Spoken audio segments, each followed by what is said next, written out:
Welcome to Horsebytes, your go-to source for keeping up with the show jumping world. Well, one of the biggest weekends in show jumping took place, and boy, do we have a lot to report. Not only did CHIO Week at Aachen, the final 5-star in Spruce, and the LGCT in Monte Carlo give us great sport, but we now know all the final entries for the Olympics as the July 8th deadline for definite entries has passed. We had a chat with some top chef d'équipes about their selection process and what goes into choosing a winning championship team. And we're going to give you a full rundown of what went down in Aachen to help highlight arguably the most prestigious event on the calendar. Summer travel and jet lag wreaks havoc on my skin, and I tend to get these dark circles under my eyes that I'd do anything to fix. That's why I don't go anywhere without the Answer Reparative Serum and the Luminary Eye Cream from Symbiome. I use my ring fingers, because they're the most gentle, to first dab the Answer to nourish my skin, and then top it off with the Luminary to depuff. The green coffee oil in it has caffeine and chlorogenic acid, so the gentle skin under my eyes starts to tingle, and I can already feel fresh and rejuvenated for wherever my travels take me. And how cute are the mini travel-sized Symbiome bottles, perfect for carry-on luggage. One of the richest weeks in show jumping, the CHIO 5-star in Aachen saw Ireland prevail in the Mercedes-Benz Nations Cup over Mexico and the UK, while former European champion Andre Thieme of Germany won the prestigious Rolex Grand Prix in spectacular style on DSP Shakaria over McLean Ward and Richard Vogel. Matching the prize money to entice riders away from Aachen, the LGCT in Monte Carlo saw the young French competitor Inez Jolie and Ambassador Z take home almost €500,000 in their first ever 5-star win. With the only clear round, she clinched the astounding and surprise victory over tour leader Max Kuhner and EIC up to Jocko Blue. While the finale Grand Prix to conclude the summer series in Spruce Meadows saw Count Meehan and Connor Swale return to the winner's circle after a rough patch that saw the two step away from meter 60 competition throughout last year. They won the prestigious ATGO Queen Elizabeth II Cup over Canada's Amy Miller and her Olympic partner Truman, and America's Nicholas Delajoyo and Cornet's Cambridge. Welcome to Showstopper, powered by EquiRatings. It's been an arduous process for chef d'équipes over the last period as they made their final decisions for the Olympic teams. With tremendous pressure and national pride on the line, narrowing down the list of horses and riders is no easy feat. With top results, last-minute injuries, and deeply ingrained politics, choosing a championship team is complicated and sensitive. Each nation and each chef does it slightly differently, but all have some way of leveling the playing field with hardcore data and stats so they can measure each horse-rider combination fairly against one another. We spoke with a few chefs who have had to make these tough choices and got a quick rundown of what metrics they use and how they try to remain objective throughout the process. Beginning of the year, we made a little bit of a list of all the combinations who potentially were Olympic candidates. For us, it was very important to perform in the Nations Cups. Of course, St. Gallen was very important, although some of the main competitions were unfortunately cancelled due to the weather. But especially Abu Dhabi, Ocala, and also La Bolle and Rotterdam have been very important shows to make the final selection.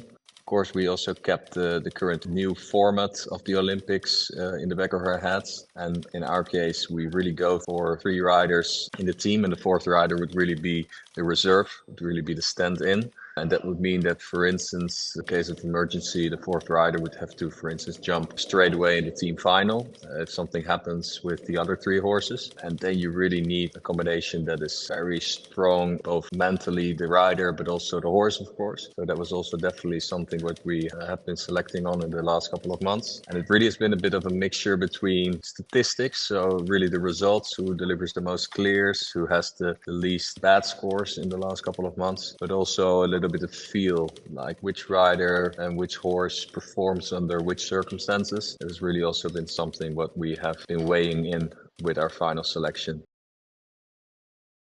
Some of the performance analytics include, among other measures, average faults per round, percentage of clear rounds, percentage of rounds of 4 faults or less, which I call usable Nations Cup scores, percentage of rounds that I would consider discard scores, ELO ratings. We also consider such things as perceived reliability of horse and or athlete, perceived ability of horse and/or athlete to jump courses of Olympic Games scope and technicality, perceived durability and soundness of the horse.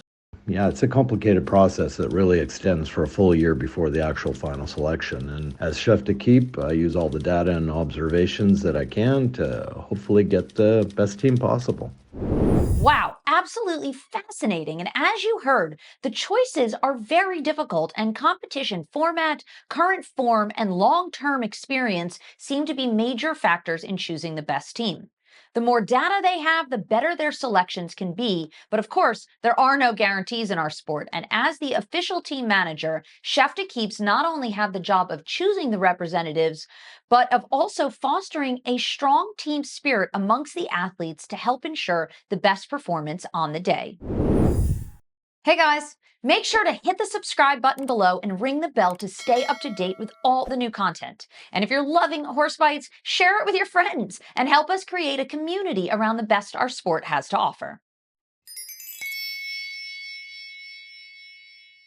This week on Weekly Wonder, we're covering the wonder that is CHIO Aachen.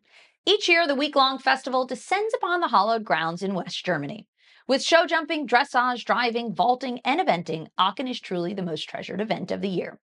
With over 350,000 visitors, the 125th edition of the show did not disappoint. Undoubtedly, it was Germany's Richard Vogel's week. He had the most successful show ever for a rider in CHIO Aachen history, with 4 wins and 10 podium finishes, all first or second except third in the Grand Prix. Truly an astonishing achievement. He rode 4 different horses and placed on every single one of them. He almost managed to win the Grand Prix in what proved to be a spectacular German showdown. He had the time by over a second, but he celebrated a fraction of a second too soon and had the last jump down, which paved the way for Andre Thieme and his long-term partner Shikaria to take the win. It was an epic jump-off with 4 of the sport's superstars battling it out for the prestigious title. McLean Ward went first and laid down a strong triple clear to put the pressure on. Martin Fuchs improved on his time but had the penultimate fence down with a super short rollback that proved impossible. Then Thieme and Shikaria spent the majority of their jump-off conservatively behind the pace but took a huge chance to the last with a flat-out run to the final vertical to sneak ahead of McLean. And then Richie Vogel and United Touch were on it from the first jump, leaving strides out and making easy work of the twisty-turny track. But with an early celebration as the horse left the ground, United hooked the final vertical behind and utter disappointment ensued. Richie did, however, win the style prize at the end of the show. Martin Fuchs won his first ever individual competition, the meter 60 RWE prize, at the show after having jumped in 85 classes over 10 years of attending the event. And Willem Greve, the Grand Slam contender coming into the Grand Prix, was jumping a 4-fault round, knocked a lower rail of B of the triple, thought he had it down and pulled up thinking he was on a score of 8. Meanwhile, he could have continued and even finished in the top 10 had he continued to jump clear. A judgment mistake that will teach you it ain't over till it's over. And it was the final week for Olympic team selections. We saw incredible sport across the week, and after some superb and some less than stellar performances, Chef de Keeps made their final decisions. Thursday saw the last Nations Cup observation event for many of the teams, with chefs announcing on Friday or Saturday for Mexico, the US, France, Australia, and Belgium. Ireland won the cup, although they were the first to announce a month ago. Mexico made history when they finished in second, and the UK finished in bronze. But now, with all the teams announced, there were a few unexpected choices, with Australia fielding an entirely all-female team, France choosing different horse rider combinations than expected, Mexico going for a young up-and-comer versus the old guard, but most surprisingly and perhaps controversial was the US's choice with Carl Cook being named as alternate. Many saw him as a shoe-in as the number 2 rider in America and number 1 ranked horse with Caracal, and with Kent's horse Greya never having jumped on a single Nations Cup team, or McLean's horse Elex having put in very few clear rounds, it was a subjective decision made by the US selectors and chef de keep Robert Ridland. It also put tremendous pressure on McLean to perform in the Grand Prix on Sunday, but in typical McLean fashion, boy, did he deliver with 3 clears and a second place finish. You know the pressure was on to prove his spot, especially after a 4-fault round in the Nations Cup, but he used Friday's smaller class to train by halting and circling in the round to prep for the Grand Prix, which clearly worked. Also, shockingly, the UK team is now in question as Harry Charles suffered an injury during Friday's main meter 60 class. Riding Bandit, the 9th-ranked rider in the world and top U25 rider, Harry had a fall where he broke 2 bones in his arm and wrist. He made a statement that he would get a second opinion upon returning home to the UK, but he hoped to still be able to compete in Paris. No announcement has been made yet whether he will or will not be able to ride at the Games, but if not, it's certainly a blow to the British team. A lot was riding on everyone's performances this week in Aachen, from team selection to the sheer amount of prize money, almost 3.2 million euros on offer, and the prestige that comes with that. We saw thrills and spills. Some people truly step up to the plate and handle the pressure like pros, and some falter under the immense scrutiny that comes with the world watching. The Germans truly shined on home turf, and chef d'equipe Otto Becker made a very surprising choice for his alternate rider for the Olympic team immediately following the week's competition. Between Nations Cup double clear performer Kendra Clarissa Brinkhoff with Tabasco de Toxandria, who also jumped the first round of the Grand Prix clear, and the newly crowned Rolex Grand Slam contender Andre Thieme and his European Championship winning mount DSP Shikaria, many assumed it would be one of those two, but Becker chose Jana Vargers and Dorette as the 4th team member. With Dorette newer to this level and not having even jumped the Nations Cup, and with a 4 and clear result in the Grand Prix, it was certainly a surprising choice over the other two. But overall, Aachen did not disappoint, and again, everyone's motivation is reinvigorated for the sport as we head into a huge summer. But now, let's take a look at some of the wild highlights from Aachen over the past few years. Aachen always has some wild things. Let's take a look back through the years. This was Derek Kenny a couple of years back. Wow, look at that. Twisty, turning all over the place and gets through the double.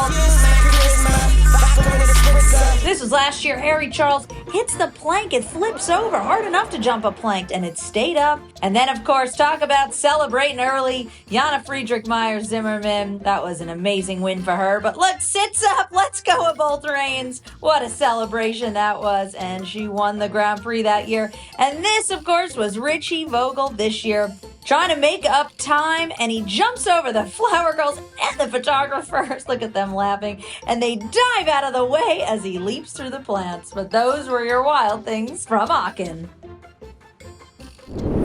That's a wrap on this week's top highlights. Stay tuned to all of our socials. Make sure to subscribe and follow along all the action as it unfolds here on Horsebytes, your go-to source for keeping up with the show jumping world.